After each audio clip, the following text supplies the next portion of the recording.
ဟုတ်ပါရှင် မာလေးရဲ့ intro လေးနားထောင်ကြည့်မယ်နော် ဟုတ်ကဲ့မင်္ဂလာပါရှင်ညီမရဲ့နာမည်ကတော့နွေးနွေးသူအောင်ပဲဖြစ်ပါတယ်ညီမရဲ့အသက်ကတော့20ပါညီမကတော့ Miss Supranational ရန်ကုန် West ကိုစားပြုအနေနဲ့ဝင်ရောက်ရှင်ပြိုင်မှာပဲဖြစ်ပါတယ်ရှင် မာလေးမှာဒီ beauty queen တစ်ယောက်အနေနဲ့ဘလို့အရေးချင်းတွေနဲ့ပြည့်စုံနေတယ်လို့ထင်တယ်လေ ညီမ beauty queen တယောက်အနေနဲ့အရေးချင်းနဲ့ပြည့်စုံတယ်လို့တော့မပြောနိုင်သေးပါဘူးညီမမှာလိုအပ်ချက်တွေလည်းရှိတယ်လို့ညီမမသိသေးရဲ့ညီမရဲ့အားနည်းချက်တွေလည်းမသိသေးတဲ့အတွက်ကြောင့်မလို့ညီမ perfect ဖြစ်တယ်လို့မပြောနိုင်သေးပါဘူးရှင်။ဘာကြောင့်လဲဆိုတော့beauty queen တယောက်ဖြစ်ဖို့ဆိုတာကအလွန်ကိုခက်ခဲပါတယ်။ဘာကြောင့်ဒီလိုမျိုးbeauty brain and body ဆိုပြီးတော့ရှိပါတယ်။အဲ့မှာညီမကို body လို့တည်းရလို့ထင်မြင်မိပါတယ်။ဘာကြောင့်လဲဆိုတော့ညီမရဲ့အရက်ရှင်မှုနဲ့အတူခန္ဓာကိုယ် body ကလှဖို့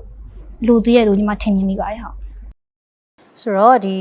ဒီပွဲမှာညီမလေး winner ဖြစ်ခဲ့ပြီးတော့ဒီ supranational မြန်မာရဲ့ ambassador တယောက်ဖြစ်လာရမယ်ဆိုလို့ရှိရင်ဒီမြန်မာနိုင်ငံရဲ့ဘယ်အရာကိုနိုင်ငံတကာအသိမှတ်ပြုလက်ခံလာအောင်ချပြသွားမလဲ ညီ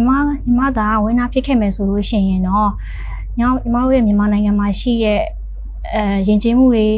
ဓလေ့ထုံးစံတွေကိုညီမချပြပေးခြင်းနဲ့ညီမတို့မြန်မာနိုင်ငံမှာရှိရဲ့ဓလေ့တွေ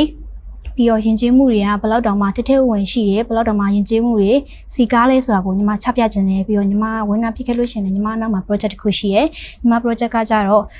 ဘိုးဘွားရိပ်တာမှာရှိရဲဘိုးဘွားတွေကိုညီမကူညီပေးခြင်းနဲ့စောက်ချပေးခြင်းနဲ့ညီမမှာစန္ဒာလေးတစ်ခုရှိရဲပေါ့နော်အောင်မြင်သွားခဲ့လို့ရှိရင်ညီမအဲ့စန္ဒာလေးကို